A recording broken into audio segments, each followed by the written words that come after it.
Begitu, dengan hormat, dengan luar biasa kita panggil pemateri kedua yang keren, yang masih muda belia, namun juga luar biasa karyanya. Mas Indra Permana.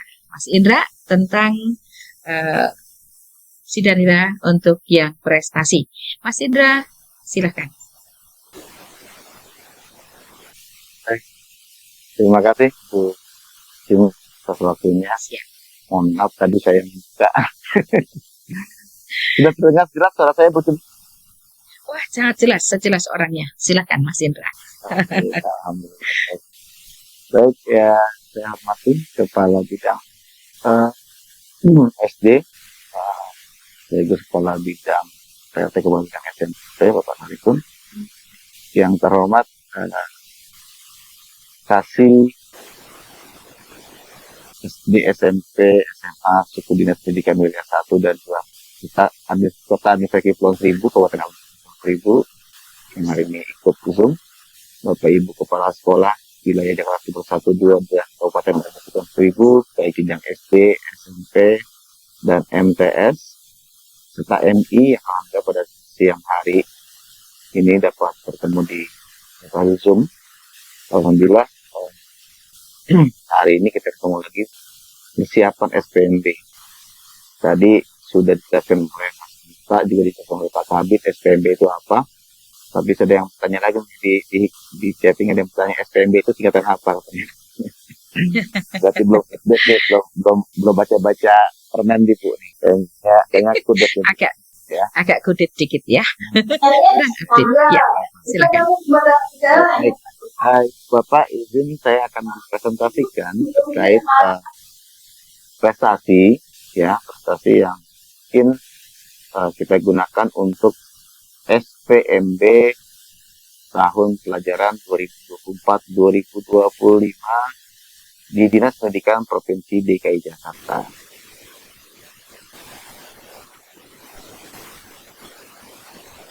Sudah terlihat Ibu? Ya, cukup jelas. Ya, baik.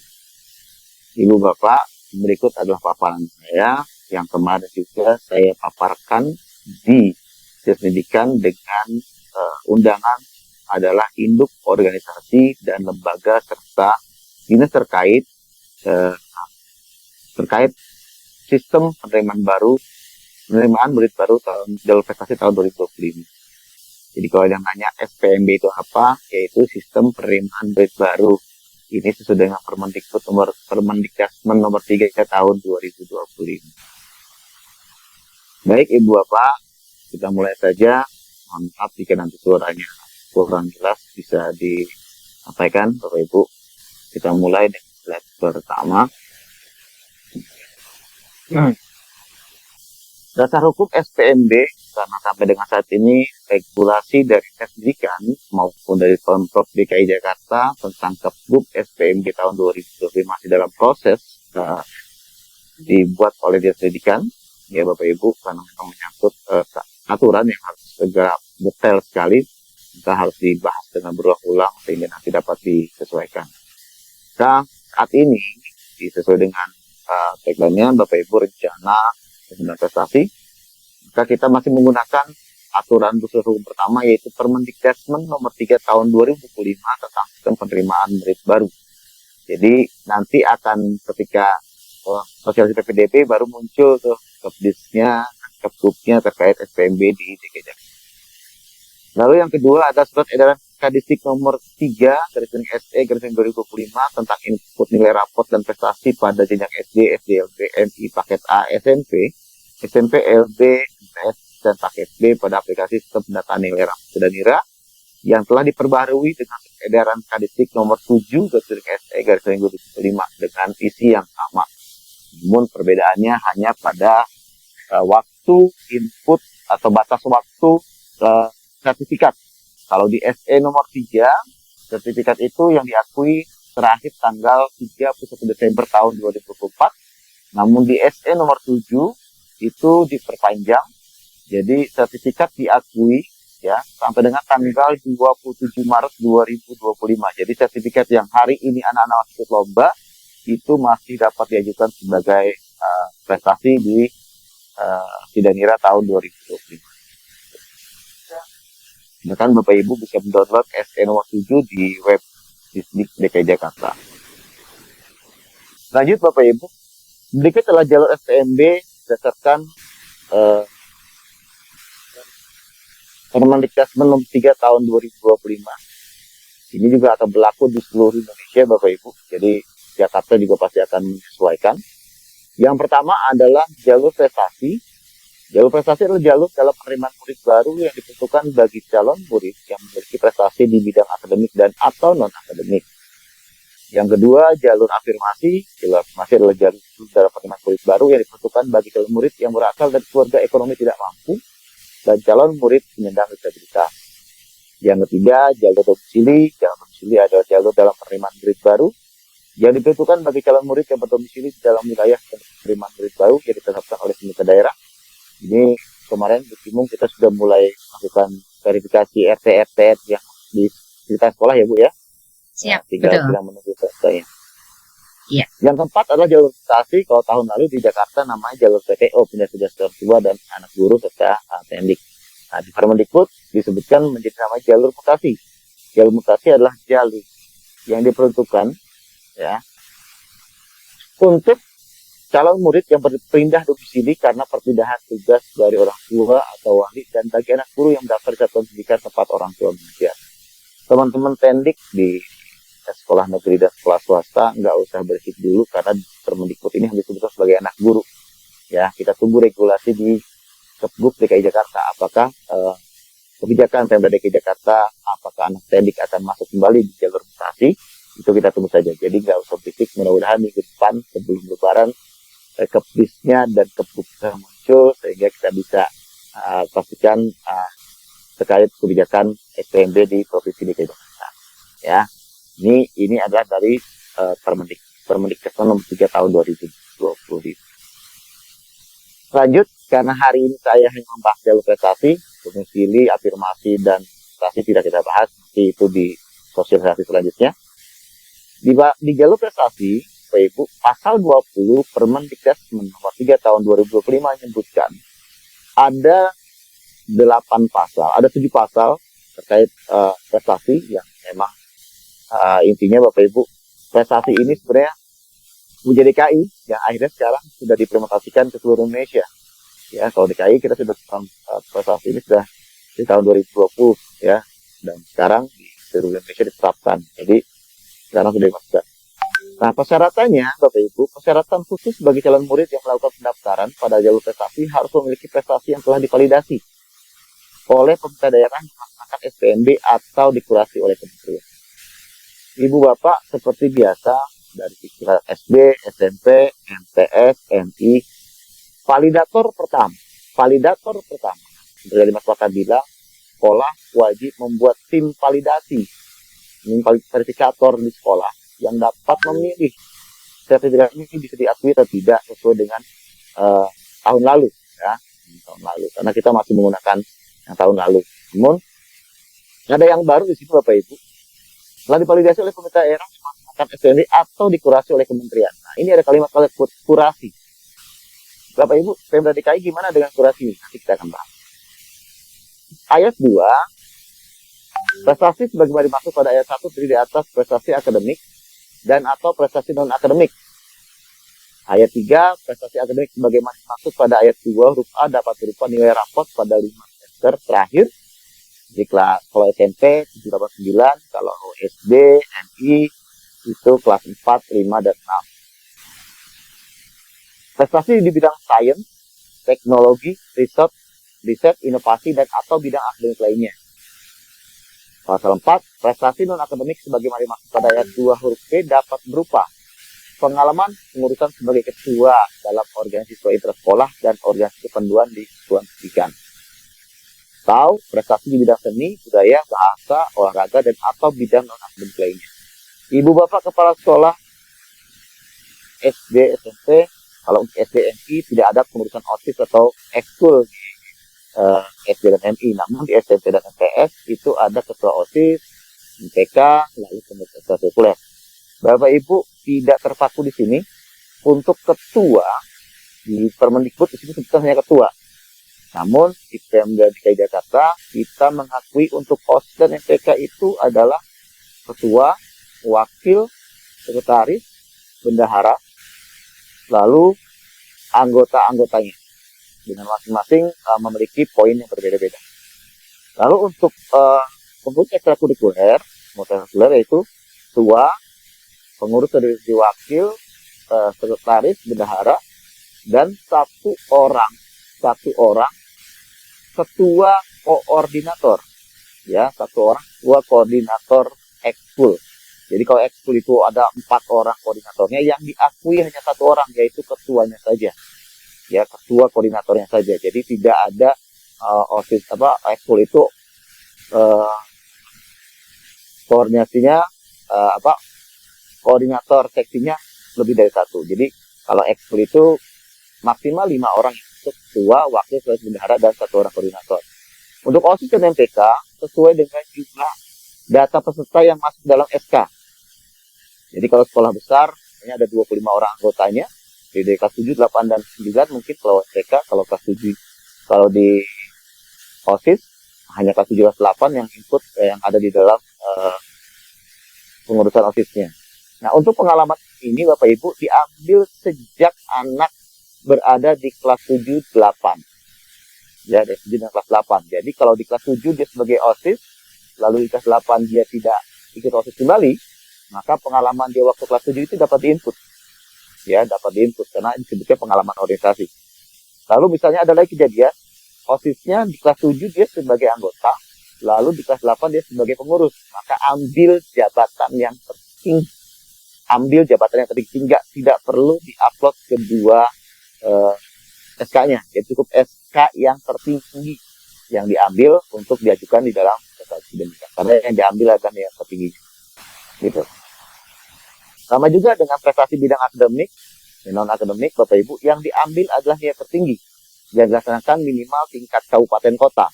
Ya, tingkat kabupaten kota. Jadi nilai tertinggi kalau misalnya ada anak juara 1 tingkat kota, namun dia ikut juga tingkat provinsi juara 3, maka yang tertinggi juara 3, ya, diambil nilainya. Karena poinnya lebih tinggi dari provinsi. Lanjut, di pasal 5, ketentuan kurasi sebagaimana dimaksud dalam pada ayat 1 dikecualikan untuk nilai raport sebagai masuk pada ayat 3 huruf A dan pengalaman pengurusan sebagai ketua dalam organisasi siswa, intra sekolah dan organisasi panduan di pendidikan sebagaimana dimaksud pada ayat 4 huruf A. Jadi untuk pengurus ekskul, raport itu tidak perlu dikurasi karena yang mengkurasi adalah Bapak Ibu, Kepala Sekolah, dan wakil siswaan untuk SMP dan MTS. Kalau untuk SD ya Kepala Sekolah dan guru-guru, mata pelajaran guru-guru kelas 6-nya yang untuk kurasi. Pasal 6, mohon maaf ini pasal 6 saya tuliskan pasal 5. Pasal 6, dalam hal prestasi sebagaimana ayat 1 belum divalidasi oleh pemerintah daerah atau dikurasi oleh kementerian, pemangku kepentingan dapat mengajukan usulan kepada pemerintah daerah atau unit kerja di kementerian yang bidangnya talenta dan prestasi sesuai kewenangan paling lambat dilakukan bulan April pada tahun berjalan. Jadi Bapak Ibu, kalau menemukan sertifikat yang dirasakan ini permasalahan, Bapak Ibu bisa langsung meminta orang tua untuk menghubungi pihak penyelenggara. Kemarin kami sudah berkoordinasi dengan induk organisasi yang ada di Jakarta agar menyampaikan kepada penyelenggara lomba untuk segera melakukan kurasi agar sertifikat yang mereka keluarkan dapat di ACC, Bapak Ibu. Jadi bukan persiswa. Jadi kita minta penyelenggaranya. Kalau ajangnya sudah diakurasi, maka semua sertifikat tersebut akan dapat kita ACC.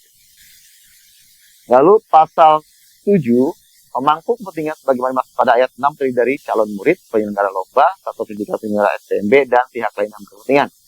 Di sini kami memfokuskan tidak perlu sekolah melakukan kurasi satu-satu, Bapak Ibu. Yang mengkurasi adalah penyelenggara lomba. Jadi kalau penyelenggara lombanya tidak melakukan kurasi, maaf, berarti sertifikat akademik maupun non-akademiknya tidak dapat diinput untuk PPDB prestasi di dalam Danira. Itu Bapak Ibu ya. Bagaimana kita tahu kegiatan ini sudah dikurasi atau belum? Nanti akan saya tunjukkan. Ini akan saya tunjukkan. Selanjutnya, Ibu Bapak, prestasi berdasarkan SE nomor 3 dan 7 tentang input nilai raport dan prestasi pada jenjang SD, SDLB, MI paket A, SMP, SMPLB, MTS, dan paket B pada aplikasi Danira adalah sebagai berikut. A. Prestasi akademik. Prestasi yang diinput adalah prestasi kejuaraan akademik, Olimpiade Sains Nasional, kompetisi nasional, KSN, OPSI, IMO, IJSO, IPHO, IAO, ICHO, IBO, IOA, ISO, IGEO, IHajar STEM, dan lain-lain yang diselenggarakan oleh kedinasan, dan lomba diselenggarakan oleh kelompok kerja guru untuk SD. Jadi guru-guru SD mengadakan kegiatan lomba akademik itu dapat diakui, tapi minimal tingkat kabupaten kota dan ditandatangani oleh kepala suku dinas minimal. Lalu musyawarah guru mata pelajaran NGMP juga sama, sertifikatnya harus ditandatangani oleh kepala suku dinas minimal ya untuk jenjang SMP. Nah, gimana dengan madrasah? Madrasah ada MAIRES, ada KSE, lain yang memang resmi dari kami Kemenak maupun dari Kemenak itu dapat dimasukkan ke dalam prestasi akademik, gitu ya. Jadi memang di sini mohon maaf yang dari madrasah ini MAIRES sama KSM tidak dimasukkan ya, tapi itu sudah menjadi hal baku ya Bapak Ibu ya. Tahun yang lalu sudah diselesaikan MAIRES dan KSM itu resmi dapat dimasukkan ke dalam prestasi akademik ya. Lanjut. Untuk prestasi non-akademik adalah prestasi kejuaraan Olimpiade Olahraga Nasional, O2SN, AOSN, FL2SN, Gala Siswa Indonesia, Popkrot ya, sepak bola, voli, dan lain-lain itu diadakan oleh Dinas Olahraga, ya, lomba cipta seni pelajar nasional, lomba motivasi belajar mandiri, lomba karya imajinasi siswa nasional, lomba cipta puisi, cipta lagu, melukis, membatik, dan kejuaraan-kejuaraan lain yang dilaksanakan oleh kedinasan, induk cabang olahraga, dan lomba yang dilaksanakan oleh kelompok kerja guru, KKG, dan musyawarah guru mata pelajaran. Ini berarti kalau akademik berarti seni budaya ya. Jadi NGMP seni budaya, guru olahraga mengadakan lomba, maka maksudnya non akademik gitu ya. Lalu prestasi yang diperoleh dengan hasil ketat bukan perlombaan, ialah jambore pramuka. Pramuka itu ada jambore nasional atau internasional yang telah mendapat rekomendasi dari Kuarda atau Kuarnas serta Pramuka Garuda di tingkat kota. Lalu ada lagi Jumbara PNS tingkat nasional, ya, Jumbara PNS tingkat nasional, Paskibra yang mewakili di tingkat kota, serta Hafiz Quran yang ditunjukkan dengan sertifikatnya. Sertifikat atau surat keterangan yang dibuat oleh sekolah yang ditandatangani oleh kepala sekolah beserta penguji Hafiz Qurannya. Jadi pastikan kalau sekolah yang membuat sertifikat Hafiz Qurannya, pastikan di sekolah memiliki guru agama yang memiliki kualifikasi sebagai Hafiz Quran, ya, memiliki kualifikasi sebagai Quran yang bisa memberikan sertifikasi. Jadi kalau guru agama tidak memiliki kemampuan sebagai Hafiz Quran, tidak bisa memiliki kualifikasi untuk memberikan sertifikasi Hafiz Quran, maka sekolah dapat bekerja sama dengan lembaga-lembaga Hafiz Quran, lembaga Hafiz Quran untuk mengeluarkan sertifikatnya. Karena ada cara-cara tertentu untuk menunjukkan anak tersebut hafal Qurannya sama dengan legis, ya. Jadi bisa bekerja sama dengan lembaga-lembaga Hafiz Quran yang lain. Lanjut, jadwal input tadi disampaikan oleh Mata. Untuk tahap 1, penginputan raport, sertifikat prestasi dan verifikasi domisili dimulai tanggal 27 Februari sampai dengan tanggal 27 Maret. Berarti sudah hampir lebih dari 20 hari nih, ya.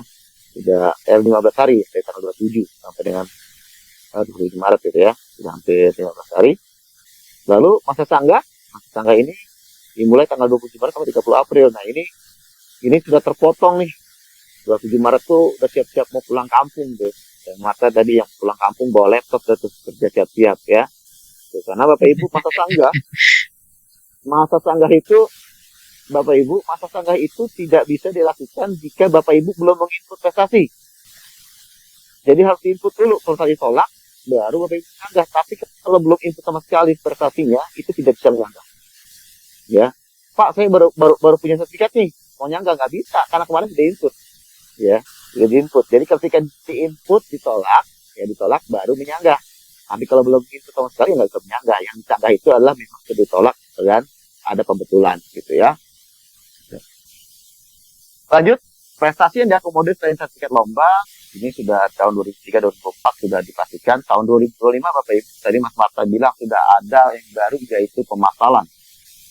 Prestasi akademik dan non-akademik yang bersifat permasalahan, eksibisi, undangan, dan festival tidak dapat diinput sebagai prestasi. Ya, jadi prestasi akademik maupun non-akademik yang bersifat permasalahan, eksibisi, undangan, dan festival tidak dapat diinput sebagai prestasi kecuali sertifikatnya telah dikurasi oleh Pusat Prestasi Nasional Kementerian Pendidikan Dasar dan Menengah melalui laman https kurasi-prestasi.kemdikbud.go.id dengan predikat hasil kurasi cabang ajang minimal kategori pintar 3. Baik. Jadi Bapak Ibu. Jadi harus dikurasi ya masalah. Jadi tidak serta-merta permasalahan diperbolehkan langsung input aja, tidak, tapi permasalahan yang sudah dikurasi yang. Nah, gimana dengan prestasi-prestasi yang sudah benar tahun lalu sudah digunakan? Itu penyelenggaranya adalah induk organisasi, ya, sudah pasti penyelenggara induk organisasi. Kemarin kami minta kepada induk organisasi untuk segera mengirimkan daftar nama-nama pemenang, daftar lomba-lomba yang memang induk organisasi lakukan, agar kami dapat memverifikasi prestasi yang mereka buat, Bapak Ibu ya. Jadi kalau untuk yang di Jakarta, insya Allah dalam waktu dekat kami akan minta kepada induk organisasi untuk menyerahkan daftar nama juaranya. Nah, sementara untuk yang permasalahan, permasalahan terutama bidang olahraga bela diri, silat, taekwondo, karate, ya. Nah ini yang banyak nih, Bapak Ibu. Ini maka minta penyelenggaranya untuk segera mengkurasi, ya, segera mengkurasi. Nah, kurasinya ini Bapak Ibu, jangan Bapak Ibu gurunya yang mengkurasi satu-satu, karena yang kita minta adalah ajangnya, bukan sertifikat perorangan. Jadi kalau sertifikat perorangan satu-satu nanti banyak banget Bapak Ibu akan repotan nanti. Tapi kita minta biar penyelenggaranya bertanggung jawab. Jadi kalau mereka menyiapkan sertifikat, sudah menyiapkan sertifikat, maka mereka bertanggung jawab agar sertifikatnya dapat diakui, maka mereka harus siap untuk dilakukan kurasi. Nah, ini Bapak Ibu tambahannya lagi, kejuaraan permasalahan bisa saya sampaikan, lalu kejuaraan yang bersifat non-permasalahan, Bapak Ibu yang non-permasalahan. Ini sudah jelas nih prestasi gitu ya, yang diserahkan oleh lembaga atau institusi lainnya telah mendapat rekomendasi dari induk organisasi. Misal kampus UNJ mengadakan martial art, maka kampus UNJ itu harus mendapat rekomendasi dari ISI, PDTI, dari karate, gitu ya, atau dia terkait pelaksanaan lomba, misalnya dinas kebudayaan misalnya lomba tari, ya, dan ini rekomendasinya itu harus didapatkan sebelum lomba ini dilaksanakan. Jadi kalau misalnya Bapak Ibu ada peserta didiknya yang ikut lomba ke luar negeri, lomba tari ke luar negeri, berarti sebelum berangkat Bapak Ibu anaknya wajib mendapatkan rekomendasi dari Dinas Kebudayaan DKI Jakarta. Ya, dapat mendapatkan rekomendasi dari Kebudayaan Jakarta untuk berangkat, sehingga nanti ketika anaknya pulang, sertifikat yang mereka peroleh dapat diajukan sebagai prestasi. Kalau tidak mendapatkan rekomendasi, maka mohon maaf, itu harus dikurasi, dan kalau dikurasinya sudah dapatkan bintang 3, baru dapat kami akui. Ya. Lalu sertifikat kejuaraannya juga diketahui ditandatangani oleh induk organisasi atau dinas terkait. Bapak Ibu, ini Jakarta Timur banyak banget event sanggar dari Nawang Sari. Kemarin sudah terkonfirmasi dari Dinas Kebudayaan. Dinas Kebudayaan tidak mengetahui kegiatan tersebut. Mereka hanya mendompleng atau mengambil kop surat atau stempel dari Dinas Kebudayaan terkait. Jadi Dinas Kebudayaan kemarin mengkonfirmasi mereka tidak memberikan rekomendasi terhadap perlombaan-perlombaan yang diadukan oleh Nawang Sari. Baik ditandatangani oleh dari Anjungan Bengkulu dan lain-lain. Jadi mohon maaf, tahun ini Sanggar Nawang Sari mengadakan perlombaan itu tidak dapat diajukan sebagai prestasi Bapak Ibu. Karena memang Dinas Kebudayaan sudah menyatakan tidak ada rekomendasi dari dinasnya. Kalaupun Pak, ternyata Sanggar Nawang Sari ini kerjasamanya dengan ASETI, Asosiasi Seniman Tari Indonesia. Penyelenggaranya adalah ASETI, berarti itu induk organisasi. Dan dipastikan ASETI wajib memberikan rekomendasi. Ada surat rekomendasi ke penyelenggara. Dan mereka wajib melakukan kurasi nasional terhadap perlombaan yang mereka lakukan. Lalu, apalagi yang dikatakan Bapak Ibu, lomba yang diadakan oleh satuan pendidikan. Tahun lalu Timuri bermasalah, ada SMP mengadakan perlombaan basket. Orang tuanya bersikuku bahwa basket ini dilaksanakan dan sifatnya prestasi. Tidak bisa Bapak Ibu. Walaupun dibilangnya sejabodetabek, kejuaraannya sejabodetabek berdasarkan oleh SMP negeri atau SMA negeri atau SMA swasta dalam rangka ulang tahun, itu tidak bisa dilakukan. Terkecuali satuan pendidikan tersebut hanya tempatan. Contoh misalnya SMP atau SMA Semanuf. SMA Semanuf punya aula yang luas, lalu IPSI Jakarta Timur menumpang di aula Semanuf untuk mengadakan lomba. Yang tanda tangan adalah induk organisasi dari IPSI Jakarta Timur, bukan kepala sekolah Semanuf. Maka itu bisa diakui. Jadi tanda tangan sertifikatnya bukan kepala sekolah. Ya, bukan kepala sekolah. Harus kepala induk organisasinya atau kantor wali kotanya ya, wali kota kedinasan. Itu Bapak Ibu. Event organizer, tombol juga sama, itu tidak bisa diajukan sebagai ajuan sertifikasi. Jadi kalau mau ya harus diajukan kurasi Bapak Ibu ya. Ini predikatnya Bapak Ibu. Predikatnya bintang 3, ini kita minimal biasanya kita tata kelola penyelenggaraan dan sumber penilaian yang baik dengan mendapat total nilai 55 sampai 70. Kenapa kita tahun ini menggunakan kurasi nasional, tahun lalu tidak? Karena sudah ada di Permendikbudnya, Permendikdasmennya. Kalau di Permendikdasmen nomor 21 tidak ada kewajiban kita menggunakan kurasi nasional. Tahun ini di Permendikdasmen sudah disebutkan tadi di pasal 20 menggunakan kurasi nasional. Hanya kita membantu digunakan kurasi nasional. Aspek yang dinilai kurasi meliputi penyelenggaraan dan sebenarnya penilaian ajangnya. Makanya Bapak Ibu, yang melakukan kurasi bukan sekolah, bukan orang tua, tapi penyelenggara lomba. Dilihat di sini. Kenapa? Karena Bapak Ibu orang tua, peserta didik tidak memiliki ini. Tidak punya buku panduan, teknis penyelenggaraan lomba, panitianya, kualifikasi jurinya, informasi terkait ajangnya, dan lain-lain. Karena ini yang punya dari 13 aspek ini, yang punya adalah penyelenggara lomba. Maka pastikan penyelenggara lomba segera mengkurasi ajangnya agar sertifikat yang mereka buat dapat diakui di SPMB DKI Jakarta tahun 2025.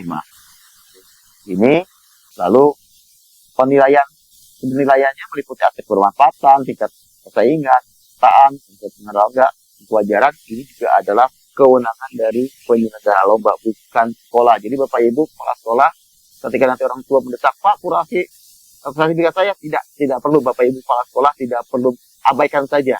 Ya, kalau Bapak Ibu anaknya ikut FL2SN Pak, O2SN segala macam, silakan Bapak Ibu buka kurasi, masukkan yang Bapak Ibu, maka di situ akan muncul nama anak Bapak Ibu yang sudah terkurasi nasional.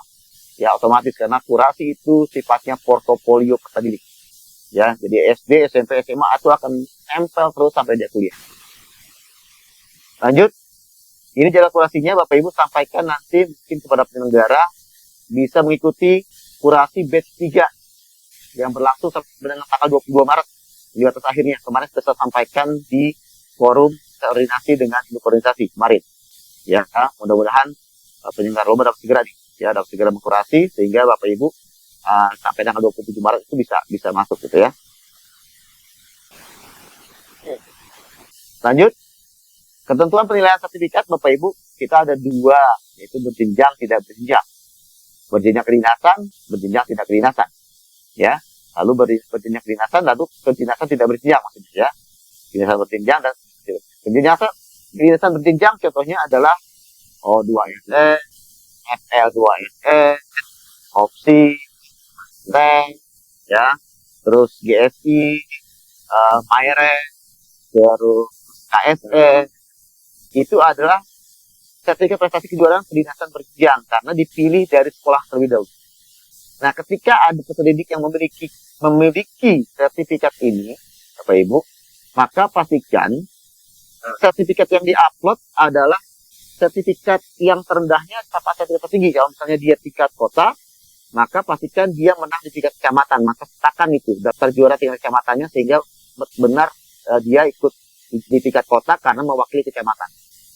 Ya, kalau tingkat nasional, tingkat provinsi, maka pastikan dia menang di tingkat kota. Maka sertakan sertifikat tingkat kotanya, lalu sertakan tingkat nasional, tingkat provinsinya, sama seperti itu. Kalau tidak berjenjang, Bapak Ibu, penyelenggaranya adalah kementerian, lembaga, terkait atau universitas negeri, misalnya UNJ, UGM, TS, dan lain-lain. Ya, kenapa universitas negeri? Karena universitas negeri adalah lembaga kedinasan dari provinsi, dari kementerian ya. Nah ini biasanya lomba-lombanya misalnya lomba matematika, lomba sains dan lain-lain itu bisa dilakukan Bapak Ibu ya. Namun ini tidak berjenjang ya, tidak berjenjang. Untuk induk organisasi berjenjang dan juga induk organisasi berjenjang, biasanya kalau induk organisasi berjenjang itu biasanya atlet Bapak Ibu ya. Atlet yang memang dipilih oleh induk organisasi, dipilih dari tingkat sekolah, tingkat kota, tingkat provinsi, sampai dengan tingkat nasional mewakili PON atau Porda nantinya ya. Negaranya lah organisasi, MGMP, KKG untuk swasta. Jadi kemarin ada MGMP mengadakan lomba, maka harus tingkat, kalau mau berjenjang, berarti dia dari tingkat sekolah, tingkat kecamatan, tingkat sudin, ya, tingkat kota. Lalu kalau tidak berjenjangnya langsung tuh, ya, langsung tingkat kota, langsung tingkat kota itu tidak berjenjang. Nah, penyelenggaranya wajib melantik kalau untuk kampus swasta. Kampus swastanya maka wajib mendapatkan rekomendasi dari induk organisasi atau kementerian atau dinas terkait. Ya, jadi wajib ada rekomendasi kalau untuk swasta. Dan kalau untuk swasta itu minimal adalah fakultas yang mengadakan, sama. Kampus negeri juga sama, fakultas yang mengadakan, bukan unit kegiatan mahasiswa, bukan UKM-nya. Ya, bukan UKM-nya. Gitu. Lanjut, ini Bapak Ibu penskoran prestasi kejuaraan bidang akademik. Tadi disampaikan oleh Mas Marta, Bapak Ibu, untuk prestasi non-akademik itu akan terbagi menjadi 3 komponen yang dinilai. Yang pertama adalah prestasi akademik, itu diambil 50%, pengalaman pembinaan OSIS atau MPK atau sertifikat prestasi yang diperoleh dengan hasil seleksi ketat, bukan perlombaan, itu 30%. Lalu pengalaman pembinaan ekstrakurikuler 20%, totalnya jadi 100%. Jadi Bapak Ibu ketika anaknya lomba menang tingkat internasional berjenjang 100 poin gitu ya, maka tidak serta-merta 100 poin itu langsung masuk semua ke jalur PPDB prestasi non akademik. Hanya dikalikan 50%-nya saja. Jadi 100 dikali 50%. Nah, untuk OSIS, MPK atau seleksi ketat, maka hasilnya seperti ini. Untuk habis Quran 1 sampai dengan 2 juz itu poinnya 34. Kalau ada peserta didik yang memiliki sertifikat habis Quran baru hafal 1 dengan 2 juz, Bapak Ibu sampaikan nanti menyebutnya 1 atau 2 juz ya. Jangan menghafal sampai 30 juz. Kenapa? Di sertifikatnya disampaikan hafal juz 30 dan juz 29. Berarti itu hanya 2 juz, Bapak Ibu ya. Hanya 2 juz. Jangan dibalik ya Mas Indra ya. Ya. Jangan dibalik ya Mas Indra ya. Jangan dibalik ya. Juz 30, nanti 30 juz gitu ya. Iya, 30 juz. Juz 30 yang 9 berarti 2 juz gitu ya. Kenapa? Kalau dia hafal 30 juz itu setara dengan ketua OSIS dan ketua MPK. Jadi kalau dia hafal 30 juz, dia nilainya setara dengan ketua OSIS dan ketua MPK. Ya Bapak Ibu ya, pastikan itu. Jadi kalau misalnya ada anak Bapak Ibu yang hafal aturannya sampai 30 juz, maka nilainya setara dengan ketua OSIS dan ketua MPK. 100 poin dikali dengan 30%. Ya dikali 50% tadi, dikali 30% tadi ya, dikali 30% ya. Berarti 30 poin itu diambil. Jika ternyata Bapak Ibu anaknya punya Pramuka Garuda. Pramuka Garuda itu poinnya 33 karena kabupaten kota. Dia sebagai pengurus OSIS. Pengurus OSIS itu poinnya 67. Tinggian mana 67, 33? Maka seperti Mas Marta bilang, akan diambil poin yang tinggi, yaitu sebagai pengurus OSIS yang 67-nya. Jadi Pramuka Garuda itu diabaikan. Kenapa? Karena Pramuka Garuda hanya poinnya 33. Kecuali anak tersebut ikut Jambore Nasional. Jambore Nasional, lagi. Ya, 67 sama tuh. Ya, nanti akan dipilih tuh ajang yang mana. Pasti sama ambilnya.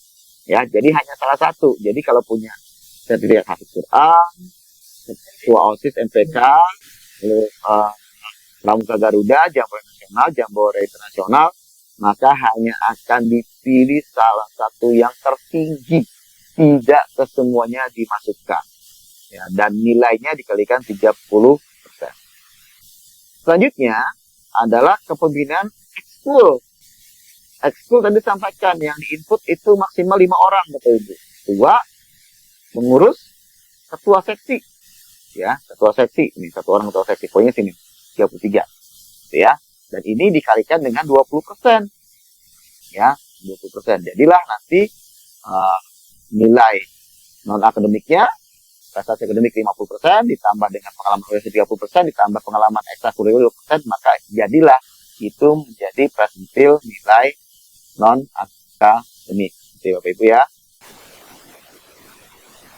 Lanjut, Bapak Ibu, paparannya cukup sekian. Terima kasih. Saya akan tampilkan hasil kurasinya, ya, hasil kurasi Bapak Ibu. Ini biar kalian saja, jadi nanti nggak nanya-nanya. Nah, untuk terlihat Bapak Ibu, Sudah Pak. Bapak Ibu bisa melihat hasil kecil ya. Memang kecil Bu, ini kan website. Kecil, ya. Nah, Ya. lumayan. Ya, Oke. Bapak Ibu bisa melihat, Bapak Ibu wakil kesiswaan, kepala sekolah SD bisa melihat SIMP-nya, yaitu di simp.kemdikbud.go.id.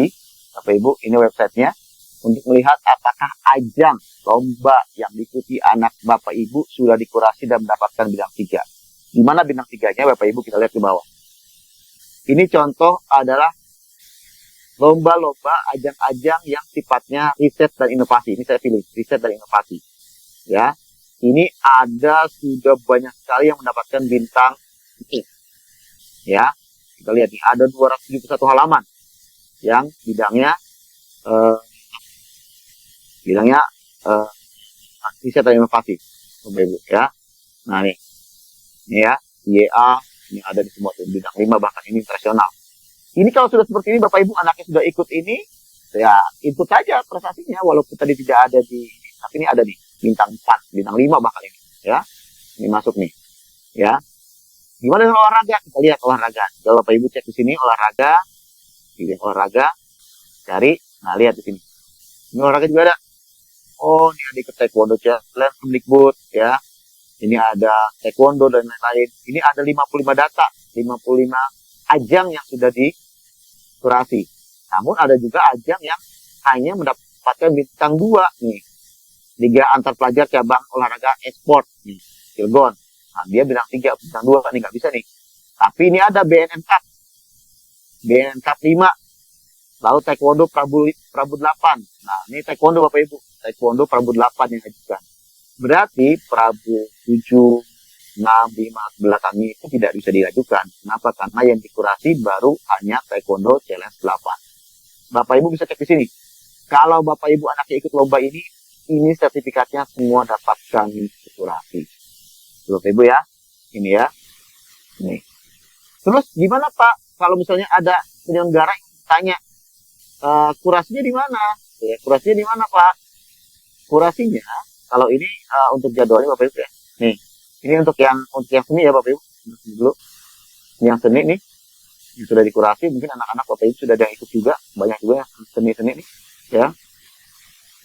Nah ini, Bapak Ibu, gimana dengan ketika penyelenggaranya belum kurasi, Bapak Ibu langsung masuk, arahkan ke kurasi prestasi kemdikbud.go.id.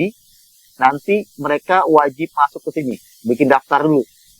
Daftar membuat akun penyelenggara, maka nanti persyaratan 13 persyaratan yang tadi diminta oleh Puskesmas wajib diinput, nanti akan dikurasi. Dari Bapak Ibu, ya. Jadi pastikan ini sudah terkurasi. Pesan saya Bapak Ibu, pastikan Bapak Ibu sebelum menginput prestasinya, pastikan Bapak Ibu cek dulu di simp.kemdikbud.go.id bagi yang memang Bapak Ibu ragu ini sudah bisa diinput atau belum, ya. Kalau memang sifatnya sudah prestasi dan sudah menjadi event resmi dari induk organisasi, misalnya kalau silat dari IPSI, taekwondo itu dari Pemprov TI Indonesia, gitu ya. Karate juga dari INKAI dan lain-lain, itu resmi event mereka dan prestasi, maka itu bisa langsung diajukan seperti tahun lalu. Maka yang tidak perlu dikurasi. Namun ketika ada prestasi yang ibu bapak nggak paham nih beneran nggak ya diadakan, maka Bapak Ibu pastikan lihat di SIMP untuk memastikan bahwa prestasi ini benar-benar terjadi. Ya, benar-benar dilakukan, gitu Bapak Ibu ya. Saya rasa itu saja Bu Simung, paparan dari saya. Mungkin nanti bisa kita Abu katanya jawab, tapi sudah 12 tahun 8 Bapak Ibu. Demikian, terima kasih. Assalamualaikum warahmatullahi wabarakatuh.